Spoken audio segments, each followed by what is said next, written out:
Hello students, welcome to the Gyan Ganga Academy's interactive classes. This is our English textbook Mary Gold, and our today's topic is revision of our second term syllabus. As we all know, our second term syllabus is over now, and now it's time to revise. It's time to practice, and this is a revision video for you. In this video, we will revise our complete syllabus of second term. And the first chapter of term second syllabus is Merry Go Round. It is a poem in which a little girl was telling us that she is climbed in a merry-go-round. Merry-go-round is a ride which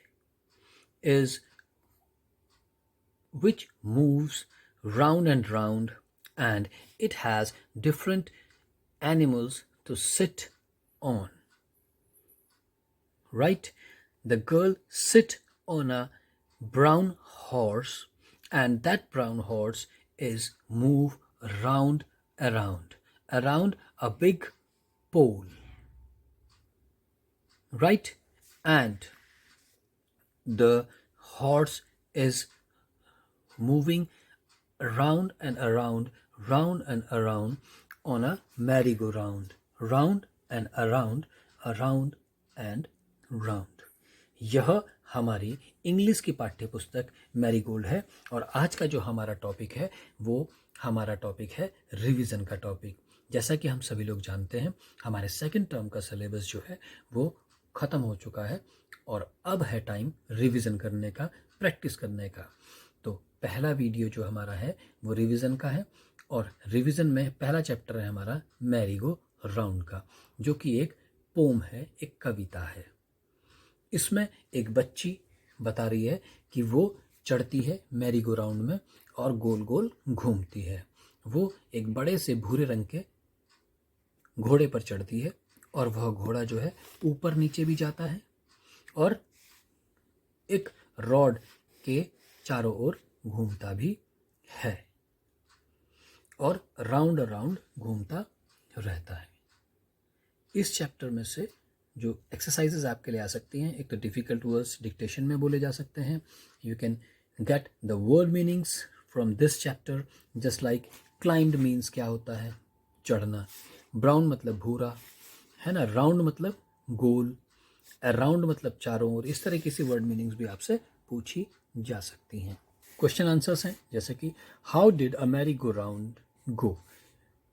जो झूला है Mary go round वो किस प्रकार जाता है, वो round round घूमता है।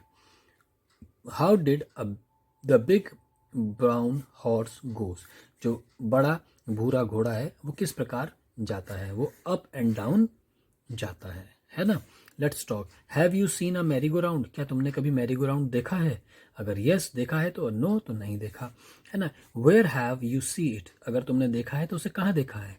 डेफिनेटली वो अपने मेले में देखा होगा। Would you like to go to a fair. Fair means मेला। क्या तुम मेले में जाना पसंद करते हो? हाँ, मुझे तो बड़ा पसंद है मेले में जाना। Right, look, let's share. Look at this picture and describe the fair. Talk about the things and enjoy at a fair. वो कहता है पिक्चर में देखो, इसको देखो और इसको डिस्क्राइब करो, इसका वर्णन करो इस पिक्चर का, और आप मेले में क्या क्या मजे लेते हो इसके बारे में बातचीत करो। तो ये जनरल बातचीत करने का तरीका है ना। वो कहता है go round the Mary go round, circle the letters and से देम अलाउड। वो कहता है कि इन लेटर्स को सर्कल करो। उसमें स्मॉल लेटर्स दिए गए हैं, है ना, इनको अच्छे से देखेंगे। Now it's the next chapter. The next chapter is Circle. In this story, we studied about a girl, Mohini, who was sitting with her grandmother, and her grandmother drew a circle, and asked Mohini to draw a circle too.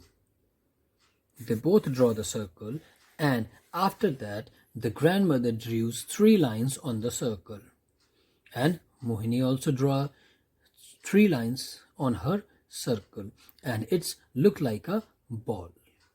Now her grandmother added few zigzag lines. Zigzag lines means up and down type lines.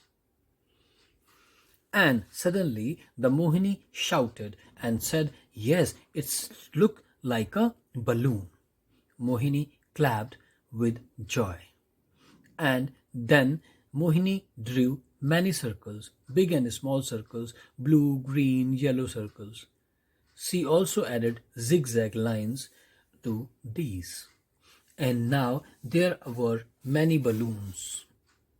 "Can you draw something else with a circle?" her grandmother asked.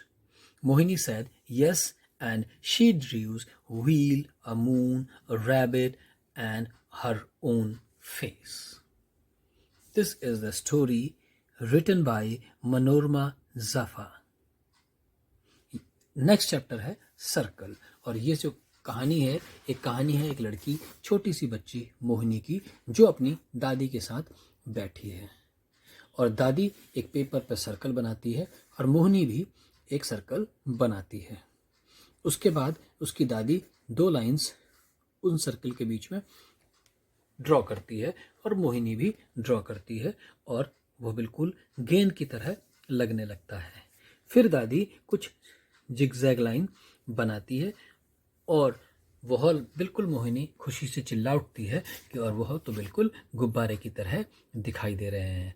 और मोहिनी फिर खूब सारे circles को draw करती है, अलग अलग colour के, नीला, लाल, पीला, और वह ऐड करती है कुछ जिगजैग लाइंस भी, और इस तरीके से बहुत सारे बलून्स बन जाते हैं। फिर उसकी दादी उससे बोलती है कि क्या तुम इस सर्कल से कुछ और भी बना सकती हो? तो वो कहती है हाँ बिल्कुल, मैं सर्कल से व्हील मतलब पहिया बना सकती हूँ, कोई भी गोल चीज़ जैसे मून बना सकती हूँ, मैं सन बना सकती हूँ, मैं खरगोश बना सकती हूँ, और यहाँ तक कि खुद का चेहरा भी बना सकती हूँ। अब कुछ वर्ड मीनिंग्स इसमें से पूछी जा सकती हैं आपसे, जैसे कि ड्रू माने बनाया, है ना। उसके अलावा जिगजैग मतलब टेढ़ी मेढ़ी, है ना। रियली माने सच में।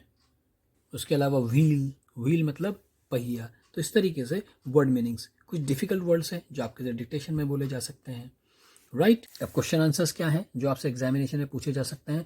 What did grand mother and Mohini draw first? What माने क्या ग्रैंड मदर ने और मोहिनी ने ड्रॉ किया था। फर्स्ट मतलब पहले मोहिनी और ग्रैंड मदर ने क्या ड्रॉ किया था? सर्कल। उसके बाद कहता है what were the colours of the balloons that Mohini Drew? क्या रंग थे उन गुब्बारों के जो मोहिनी ने ड्रॉ किए थे? मोहिनी ने ड्रॉ किए थे बलून्स मतलब वेरी गुड, गुब्बारे, है ना। वो किस किस कलर के थे? तो वो रेड था, ब्लू था, येलो था, ग्रीन था, है ना। और next let's draw in the circle below draw. वो कहता है कि नीचे जो सर्कल है उसमें दिया गया है उसे बनाओ। What grand mother Drew? Grand mother ने क्या ड्रॉ किया था वो बनाओ। और व्हाट मोहिनी ड्रू? और मोहिनी ने क्या बनाया था वो बनाइए। तो 3 लाइंस खींच के बॉल भी बना सकते हैं और जिगजैग लाइन खींच के बलून भी बना सकते हैं। कहता है look at these shapes, in shapes को देखो। Try making these shapes into a car, a house, a door और एनीथिंग एल्स। ये भी आपसे क्वेश्चन पूछा जा सकता है आपके एग्जामिनेशन में। आपको अलग अलग शेप दी जा सकती है और आपसे पूछा जा सकता है घर बनाओ, कार बनाओ, या दरवाज़ा बनाओ, या कुछ और चीज़ बनाने को पूछी जा सकती है। अब ये डॉट्स हैं, इनको आपने ड्रॉ करना है ना। ये आपकी प्रैक्टिस करने के लिए, ताकि आप लाइंस, स्टैंडिंग, स्लीपिंग, सर्कल्स, इन सबको अच्छे से ड्रॉ कर सको। और साथ ही साथ क्या है कि एक बलून्स को ऊपर अपनी एक फेस बना दिया, ठीक है ना। ऐसे ही आप यहाँ पर भी अपना मनचाहा फेस बना सकते हैं। ये सिंपल एक्सरसाइज प्रैक्टिस के लिए थी लेटर्स की, और एक ये एक्सरसाइज है जो आपसे पूछी जा सकती है। Look at the picture and fill in the blank. Picture देखना है और उसके बाद आपने इसको फिल इन द ब्लैंक, उसकी स्पेलिंग को कंप्लीट करना है, राइट। और आपसे हो सकता है एग्जामिनेशन में पिक्चर ना भी दी हो, आपको मिसिंग लेटर्स दे दिए हों, एलिफेंट की स्पेलिंग में से कुछ स्पेलिंग्स के जो लेटर्स हैं वो हटा दिए हों और आपको वो स्पेलिंग्स को पूरा लिखना हो सकता है। Now next is unit 6 chapter 3, if I were an Apple. It is a pome in which a little boy was thinking that if he was not a boy or he was a apple on a tree, then he grew on the tree. And when he saw a nice boy, he dropped down and not stay on the tree. After dropping down, he said to the boy, take me and eat me. ये कविता है अगर मैं एक सेब होता, if I were an apple. इसमें एक छोटा सा बच्चा कहता है कि अगर वो एक सेब होता तो वह पेड़ पर लगता, और वो कहता है कि वो सोचता है कि एक दिन वो नीचे गिर जाता। ड्रॉप डाउन मतलब नीचे गिर जाना, जब किसी एक लड़के के अच्छे से बच्चे को वो देखता, और वो वहीं पर रुका नहीं रहता। गिविंग नोबडी जॉय, क्योंकि वहीं पे लटके लटके वो किसी को आनंद नहीं देता, वो नीचे गिर जाता और उस बच्चे से कहता कि प्यारे बच्चे मुझे खा लो। तो ये कविता थी, और इस कविता के भी वही वर्ड मीनिंग्स आपसे पूछे जा सकते हैं और डिफ़िकल्ट वर्ड्स को डिक्टेशन में पूछा जा सकता है। और क्या क्या पूछा जा सकता है, चलिए देखते हैं। क्वेश्चन है, where is the apple. Apple कहाँ था? On the tree. Where is the boy. Boy कहाँ होगा? Under the tree. How can a boy get the apple. वो बच्चा कैसे सेब को प्राप्त कर सकता है? वो पेड़ पर चढ़कर एप्पल को ले सकता है। Do you like apples. क्या तुम्हें एप्पल्स पसंद है? यस, मुझे तो पसंद है। Have you ever climbed a fruit tree. Climbed माने चढ़ना, एवर मतलब कभी, फ्रूट ट्री फल के पेड़ पर। क्या तुम कभी फल के पेड़ पर चढ़े हो? जो चढ़े हैं वो यस लिखेंगे, जो नहीं चढ़े हैं वो नो लिखेंगे। अब कहते हैं फिल इन द ब्लैंक्स भी आपसे पूछे जा सकते हैं। कहते हैं कि if I were a bird, अगर मैं बर्ड होता तो आई वुड फ्लाई, मैं उड़ता। If I were a B, अगर मैं मक्खी होता तो मैं क्या करता? मक्खी की आवाज़ क्या होती है? बज, मैं बज करता। ये राइटिंग प्रैक्टिस है, तो ये आपसे शायद ना पूछी जाए एग्जामिनेशन में। These are the few rhyming words, जैसे apple, people, ripple, drew, grew, threw, due, few, mew, ball, call, fall. These are the rhyming words. ये भी आपसे पूछे जा सकते हैं एग्जामिनेशन में। लास्ट में एक एक्सरसाइज है कि ये फ्रूट है उसका नाम लिखना है, ये फ्रूट है उसका नाम लिखना है। कुछ स्पेलिंग्स में से कुछ लेटर्स मिसिंग है, वो लेटर्स फुल करके आपको मिसिंग लेटर्स को फिल करके फ्रूट का नाम कंप्लीट करना है। तो ये भी आपसे पूछा जा सकता है ना। The next chapter is our tree. It is a poem, and in this poem the two kids were talking about a tree, their own tree. One day a little bird was eating a berry and its seed falls down. The rain comes and the plant grows. A little plant. Now it grows big and it has long branches, crow and bird songs, and crawling ants, spider webs, and so many other creatures are staying on that tree. The tree has fruits and the kids wants to pluck them, but they are very careful that the fruits do not fall. Crows, squirrels, and other animals are enjoying on that tree. Strong branches and pretty swings are there on the strong branches. Our beautiful tree has so many things. यह कविता है जिसमें दो बच्चे बता रहे हैं कि एक बार चिड़िया बेर खा रही थी और बेर का बीज नीचे गिर गया ज़मीन पर, ये देखिए। और वह ज़मीन पे गिरने के बाद बारिश में एक छोटा सा पौधा वहाँ पर उग गया, जो कि इन दोनों बच्चों का था। वह छोटा सा पौधा धीरे धीरे वो पौधा बड़ा हुआ और उसकी जो ब्रांचेस थी वो ताकतवर हो गई और बहुत सारे जानवर जैसे कि कौवा है ना, चींटी, मकड़ी और कैटरपिलर और उसमें बहुत सारे जीव जंतु रहने लगे। साथ ही साथ उस पेड़ पर फल लगने लगे, कुछ छोटे कुछ बड़े। हम जो वो दोनों बच्चे थे वो उन्हें तोड़ेंगे मगर ध्यान रखेंगे कि वो गिरे नहीं। और जो कौवा है, गिलहरी है, मंकी है, वो उस पेड़ पर खूब मज़े ले रहे हैं और ये बच्चे भी उस पेड़ की मजबूत टहनियों पर झूला झूल रहे हैं। और इस प्रकार वो बच्चे कहते हैं कि उनके पेड़ पर बहुत सारी चीज़ें हैं।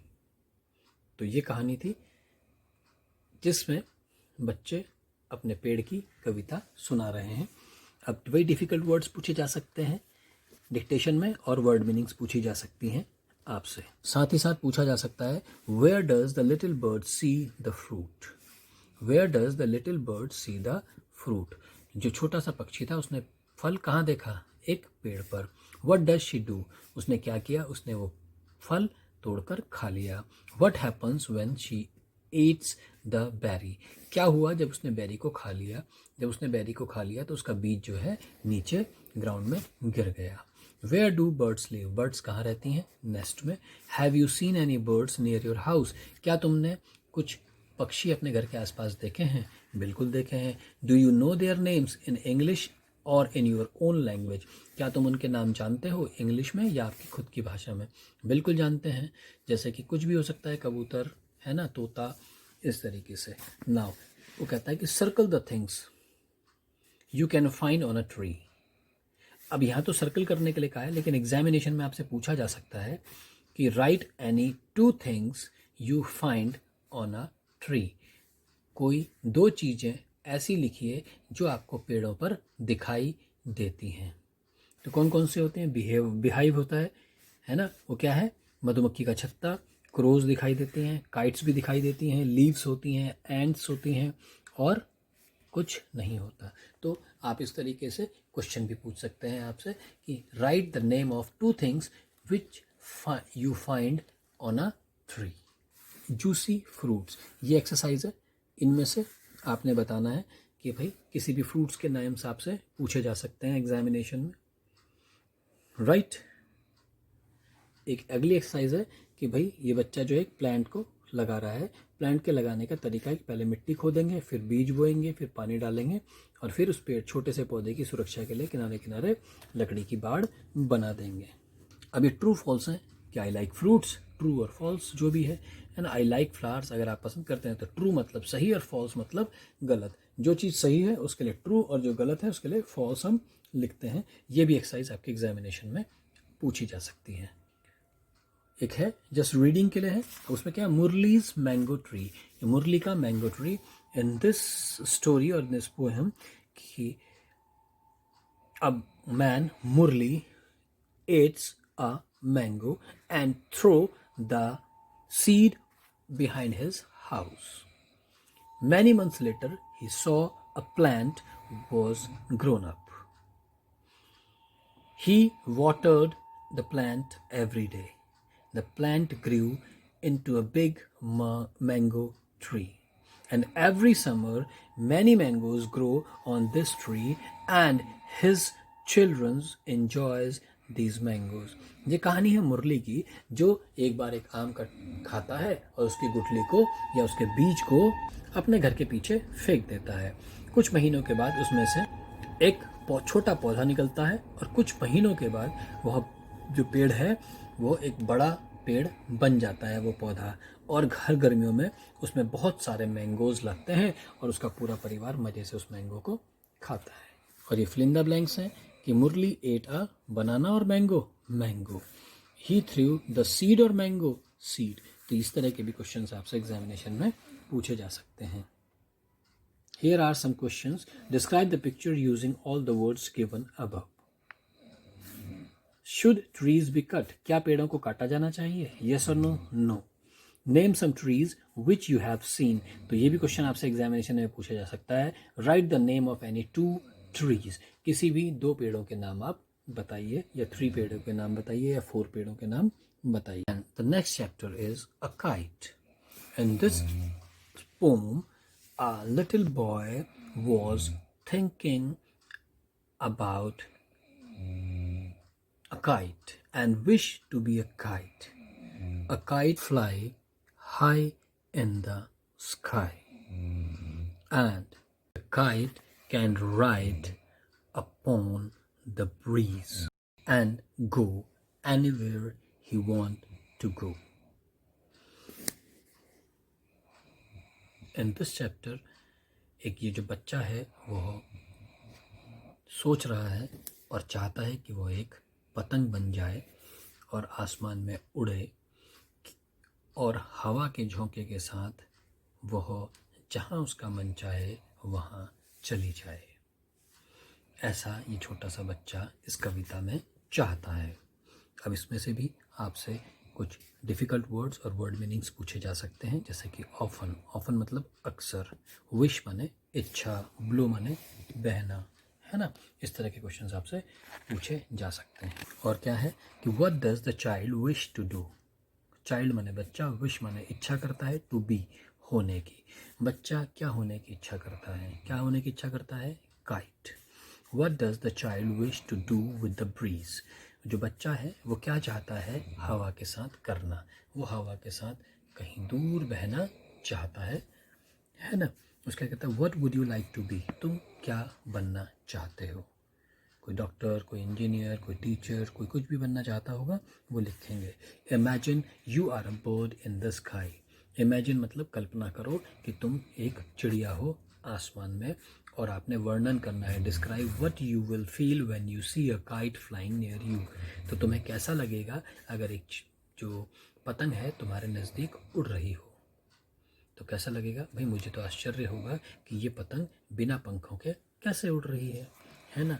अब ये कुछ डिफ़िकल्ट वर्ड्स हैं जिन्हें आपको जोर से बोलना है. कुछ इनमें से राइमिंग है, जैसे राइड साइड, चांस डांस, है ना. तो राइमिंग वर्ड्स भी आपसे पूछे जा सकते हैं. Do you know more words with these sounds. इसी प्रकार आपने और एक्स्ट्रा कुछ वर्ड्स हैं. उसके कहते हैं what are the different things that fly in the sky. ये भी क्वेश्चन आपसे पूछा जा सकता है. कौन कौन सी अलग अलग चीज़ें हैं जो आकाश में उड़ सकती हैं? तो वो अलग अलग हैं, जैसे एरोप्लेन है, हेलीकॉप्टर है, बर्ड्स हैं, है ना, मॉस्किटोज़ हैं और फ्लाइज हैं, इस तरह की. If you had wings where would you fly. अगर तुम्हारे पंख होते तो तुम कहाँ जाते? तो मैं तो अपने गांव में जाता. क्यों? क्योंकि वहाँ बड़ा मज़ा आता है, शांति है, शुद्ध हवा है, सब कुछ बहुत अच्छा है. ये एक्सरसाइजेज है जिसमें कि आपसे एग्जामिनेशन में पूछने वाला तो कुछ नहीं है, लेकिन हाँ आपसे पूछा जा सकता है कि डे में स्काई में आपको क्या क्या चीज़ें दिखती हैं और नाइट में आपको स्काई में क्या क्या चीज़ें दिखती हैं. जैसे मून दिन में दिखाई देता है, रेनबो दिन में दिखाई देता है, क्लाउड्स दिन में दिखाई देते हैं, जबकि स्टार और मून्स रात को हमें दिखाई देते हैं. And last chapter of your term 2 syllabus is the chapter Sundari.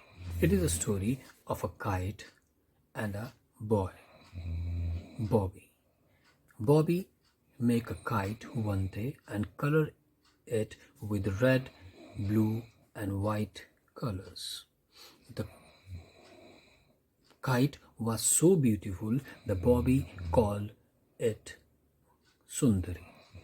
And then he took that kite to a fair and tried to find a place where he can fly it. He ran on a grass, but the kite could not fly high because a little puppy holds his tail with his mouth.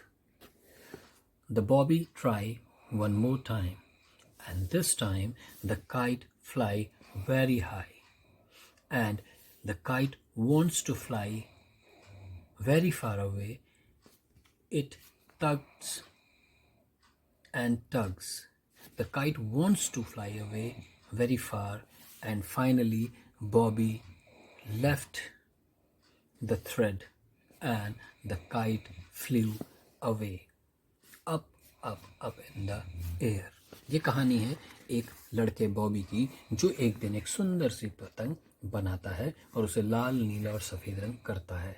वह पतंग इतनी सुंदर होती है कि बॉबी उसे सुंदरी के नाम से बुलाता है और उसको लेकर जाता है एक मेले में, और वहाँ पर वही घास के मैदान में उसे लेकर दौड़ता है। मगर सुंदरी पहली बारी में ज़्यादा ऊंचा नहीं उड़ पाती। क्यों? क्योंकि एक डॉगी अपनी मुंह से उसकी पूंछ को पकड़ लेता है। बॉबी फिर से कोशिश करता है और अब की बार जो पतंग है वो बहुत ऊंचा उड़ती है। वो और ऊंचा उड़ना चाहती है, इसीलिए वो बॉबी के धागे को झटका देती है। बॉबी ज़ोर से धागे को पकड़ लेता है, मगर वो फिर से झटका देती है और अब की बार बॉबी उसे जाने देता है। और वो जो पतंग है, सुंदरी है, वह खूब दूर और बहुत दूर हवा में खुशी खुशी चली जाती है। तो ये वो स्टोरी है। इसमें से भी कोई डिफ़िकल्ट वर्ड्स और वर्ड मीनिंग्स आपसे पूछे जा सकते हैं, और जो क्वेश्चंस हैं वो एक बार देख लेते हैं कि हु मेड सुंदरी, सुंदरी को किसने बनाया? किसने बनाया? बॉबी ने। Why did Bobby call his kite सुंदरी? बॉबी ने अपनी पतंग को सुंदरी क्यों कहा? क्योंकि उसकी पतंग जो थी बहुत ब्यूटीफुल थी। Did Sundari fly high very high at first? क्या सुंदरी बहुत ऊंची उड़ गई थी पहली बारी में ही? No. What made Sundari really happy? सुंदरी को किसने खुश किया?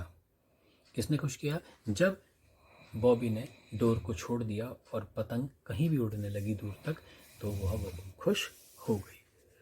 कहता, do you like to fly kites? क्या तुम्हें पतंग उड़ाना पसंद है? Who help you to fly kites? और तुम्हारी कौन मदद करता है पतंग उड़ाने में?